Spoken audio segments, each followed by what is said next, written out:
Just a second.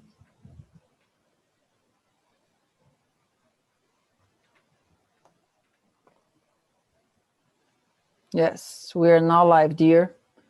We are on Atato āyuṣkāmīya adhyāyeṣu itihas mahuratrayadayo maharshaya. So please, we can start. Arunadatta Sarvangasundara Trika.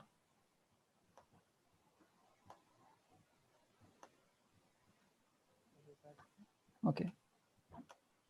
Are you there, dear? Yeah. Okay. We can start this part. Yeah.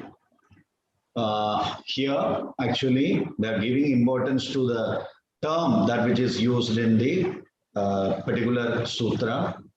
Atha is a sound in the Sanskrit literature, as well as the books of ancient, whatever it is written in Sanskrit. The other shabda will be always in the beginning as an auspicious sign. Okay.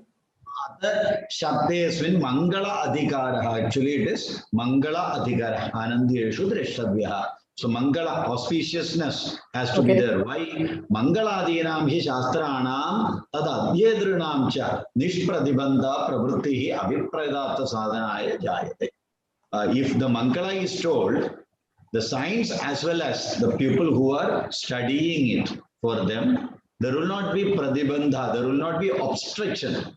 Without any obstruction, the Shastra will be completed, successfully completed, as well as the learner should be perfectly learned. So such a way, Adha Shabda is used as auspiciousness. Just like Omkara Shabda, it is equivalent to Pranava Shabda Omkara.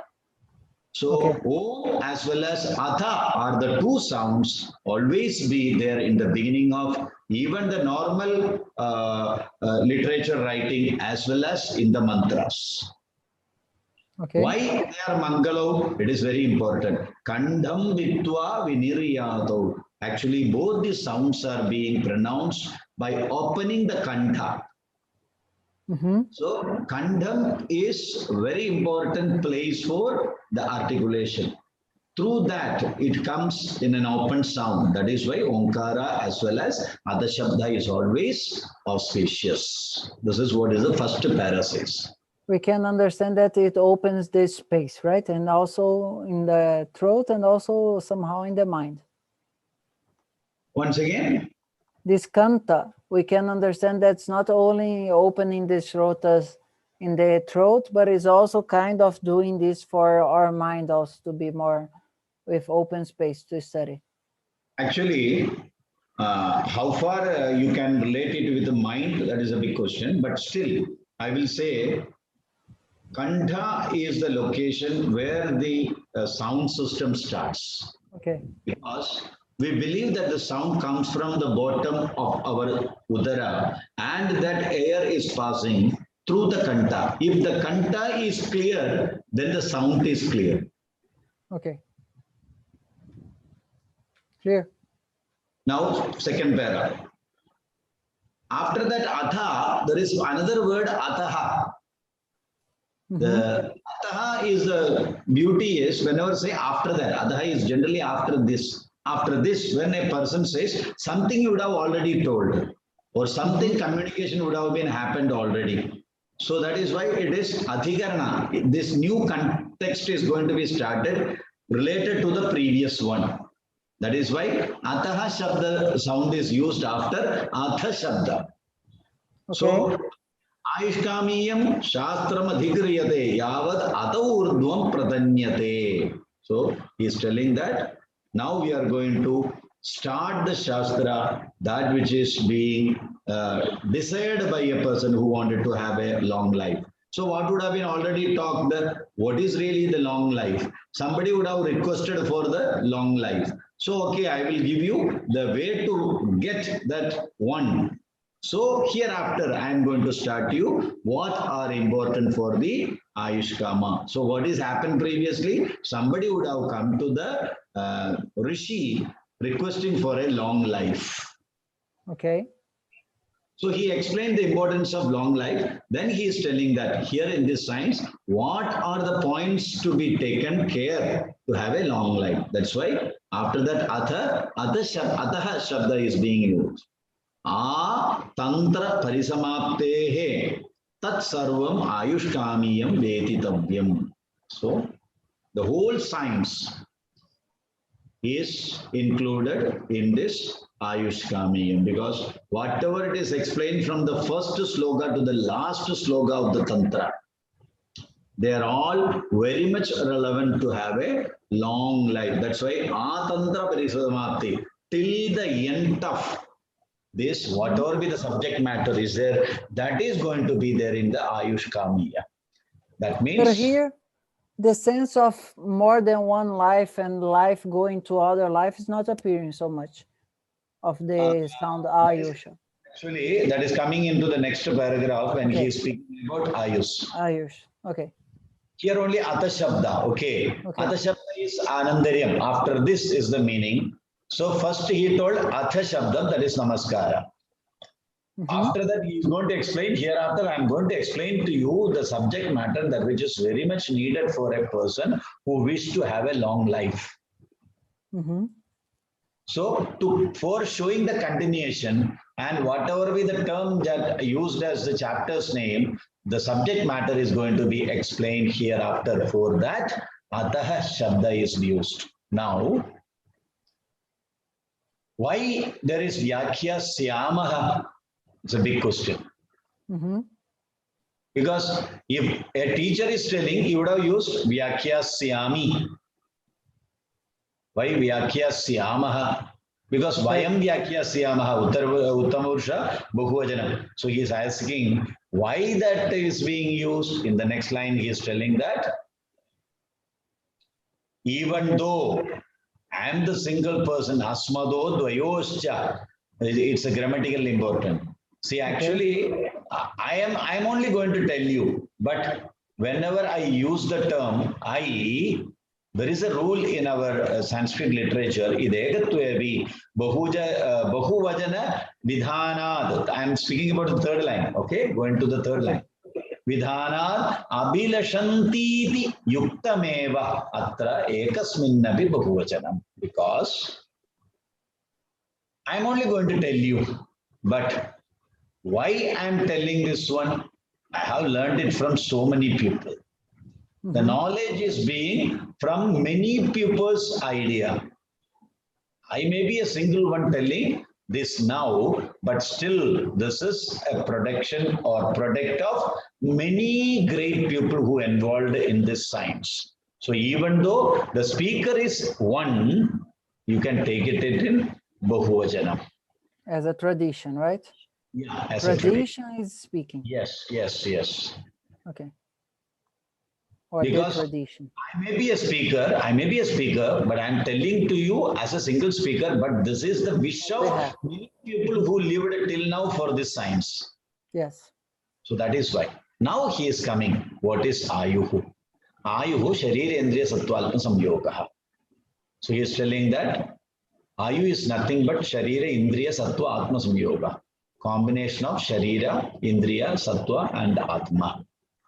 So he is quoting the quotation for Charaka Sutra, chapter number 9, 49 sloka. Sharira indriya sattva samyogo dhari jividam nityagam cha anubandam cha padyayehi āyurveda. He is speaking about the āyuṣ. āyuṣ is nothing but sharira indriya sattva atma samyoga. It's a combination of body, senses, mind and soul. And it is well known. Adhyāyeṣu, synonyms. Which are the synonyms? Dhari is a synonym. Jivitam is a synonym. Nityagam is a synonym. Anubandham is a synonym. With all these synonyms, the āyuṣ śabdha is being referred in this science of Ayurveda. Here, the third paragraph is completed. I'll go for one more paragraph today. Okay? Yes. Here comes the nirukti of āyuḥ. What is really the āyuḥ is? So nirukti is nothing but eti iti āyuḥ. Then what is the meaning of eti? Eti is inugatav. that which is always in motion or in movement or in change. That is āyuḥ. That is why āyuṣ is every moment the āyuṣ is being keep on moving. It is not staying in one place. That is why we say that Bala, Yuva, Vriddha, all this, day by day, it is moving on. That is why Edi Ityāyuḥ. So he is telling that the meaning Santatam Yadi, always in motion. It cannot be stopped. You may sleep, but Ayu will be moving. Yes. That is the way āyuṣ śabdha is. Evam vidam gatvara svabhavam. Gatvara svabhavam means the nature of always exhausting or moving or a chalana happens in that one. So where you have to relate it? Hita āhāravihāra seva.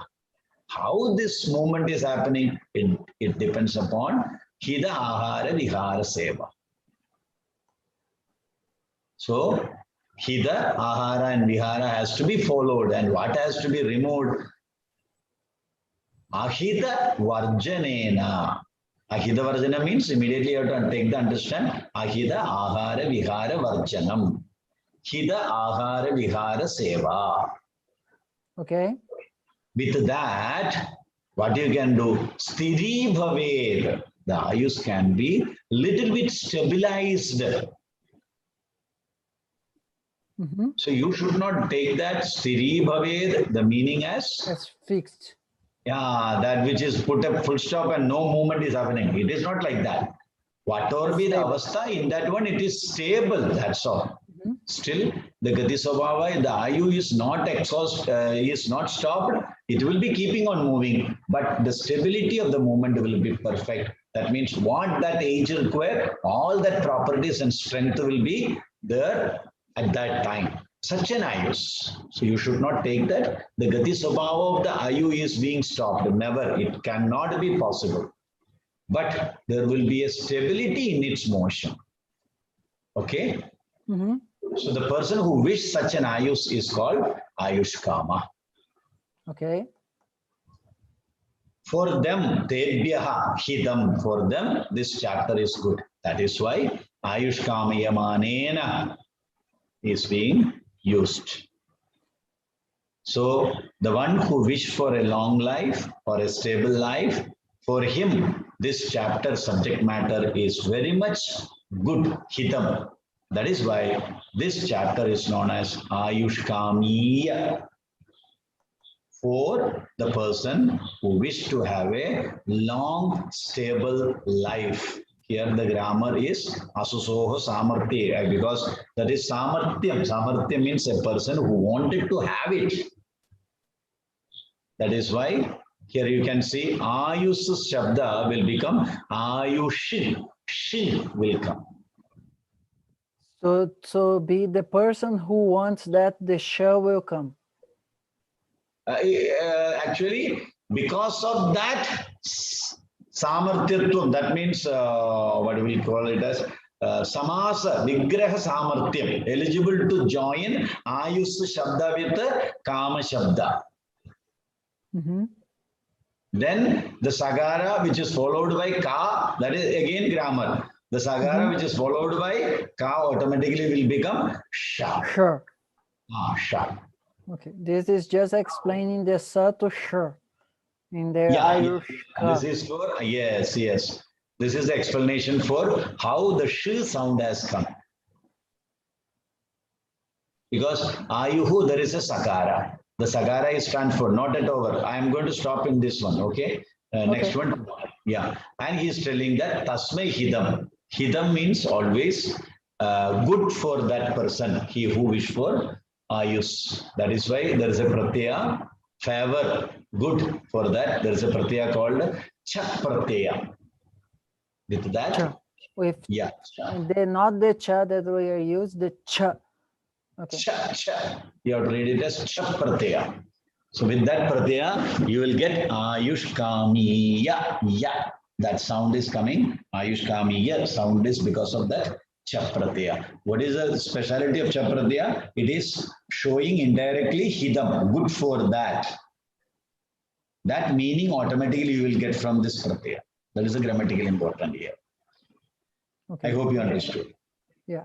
So we can translate the idea of āyuh as kind of unfolding, right? It's a process that is not actually itself by itself developing, but it's always something going out of it. It's not stopping, and it's not actually always being better every time. It can be better, but it's always in a movement that something's coming, something's coming, something's coming. No doubt in that one. It is always in motion. Mm-hmm. Okay. And not always stable. The idea here is that to make this stable. That is why he told that. That is why he told that if you wanted to make that motion stable, you should leave ahita āhāravihāra and you should adopt hita āhāravihāra. Then you can keep a stabilization of that āyuṣ. Otherwise, it will be changing. Because there is a lot of idea of progress in the sense that things naturally will go to a direction. And here, without the proper knowledge of Ayurveda, that movement is not necessarily is going to go to a place where it's healthy. No doubt. It can go to a place that is not very so much healthy. No doubt in that one. If you do not know how to live, you do not know the rules and regulations of your life, disciplined life, sadajara, etc., certainly there is no need that the life will go very stable. The health will go very stable. Certainly there will be fluctuations, fall, even akala mrityu. Even akala mrityu. Because in the West, people translated prakriti as a concept of the Ayurveda prakriti is usually translated as the heavenly or the Sankhya prakriti, where everything is perfect. And in Ayurveda, the prakriti not necessarily is perfect. See, Ayurveda prakriti is only to know what is your basic constitution. It's just the genetic code, it's not heaven. Nothing, yes, that's all. Only for genetical, your basic constitution. After that, whatever it is happening, it is all subjected for changing of the external forces. It can be climate, it can be ahara, it can be your vihara, it can be your mind, actions, so many things. If you do not have a control over all these factors, certainly you will not remain as such. There will be fall. Because in the West, people we miss the paradise in the West, you know. So in the West, Ayurveda Prakritism tries to say that you have to go back to your Prakriti to be healthy. And it's not that the point. Āyuṣ or āyusa is always unfolding. It's not necessarily a point in time that is healthy and the other parts are not healthy. It's just the genetic code. Yes, actually, going back to Prakriti, coming back to Prakriti, that terms how much it is scientific that we have to think. Prakriti concept is only to know what is your basic constitution of your body. Based on a year to year, whatever be the āhāravihāra you are taking will be modified because you are growing. The change is continuously happening. But whenever the change happens, you are supposed to keep in your mind that my basic is this. So favorable to that basic only you have to follow. Then there will be a stable movement of the āyuṣ. That is the purpose of āyuṣ. When I was discussing this with Sanjay ji, he told me, first place, you find a person that is within his prakriti now. And then he told, after that, you try to bring the person here. When you're bringing the person here, he is not going to be in the prakriti anymore. So don't matter. Don't bother. He will not stay on his prakriti from one place to another. Yeah. Actually, Prakriti is, that is very clear from the sloka of Ashtanga, Shukrarthavastaya Janmado Vishayaneva Vishakramehe. Prakriti is a person, is the basic constitution of his body. See, when you are 2-year-old, your basic constitution will be there. When you are 20 years old, the basic constitution will be there. It does not mean that 2-year Prakriti is going to be in 20 years. 20th year, you have Dhatu Parinama, you have a lot of changes in the body. Yeah, the genetic propension is going to be strong, but the purpose of Ayurveda is not to bring the person to its own prakriti.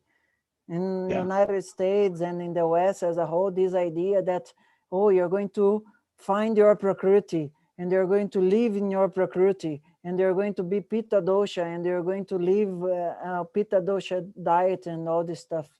So there's a lot of misguiding with this concept of prakriti, and if we study this concept of āyuṣ or āyuṣ as an unfolding process, continuous unfolding process, and not necessarily stable, a lot of things change.